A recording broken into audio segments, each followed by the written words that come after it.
Want to cut taxes while doing a good cause. चलिए बात करते हैं section 80G of income tax act 1961। So 80G कहता क्या है, यदि आप किसी ऐसी चैरिटेबल ऑर्गेनाइजेशन में डोनेशन दे रहे हैं जो कि अप्रूव्ड है एज पर इनकम टैक्स, तो आप उसका डोनेशन का फ़ायदा उठा सकते हैं 100% और 50% ऑफ डोनेशन अमाउंट। सो 100% 50 पता कैसे लगेगा, वो उस पर्टिकुलर ऑर्गेनाइजेशन को ही रेफर करके पता लगेगा कि उसकी लिमिट कितनी है और उस पर उसको हम कितनी एग्जीबिशन क्लेम कर सकते हैं। सो एग्जाम्पल्स क्या हैं इन ऑर्गेनाइजेशन के जो इंडिया में वर्क कर रही हैं, लाइक प्रथम foundation, Akshaya Patra foundation and smile foundation, Goonj foundation. So ऐसी बहुत सारी फाउंडेशन हैं जो काम कर रही हैं। उनके एरियाज क्या क्या हो सकते हैं, जो फैमिली वेलफेयर में काम कर रही हो, चाइल्ड वेलफेयर में काम कर रही हो, वुमेन एम्पावरमेंट में काम कर रही हो, और any kind of religious promotions.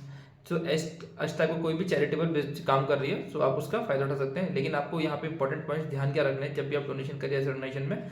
सो पहला इंपॉर्टेंट पॉइंट है, जब भी आप पेमेंट कर रहे हैं तो ऑनलाइन माध्यम हो, either NEFT, second RTGS, third UPI, चौथा बैंक और चेक, ठीक है।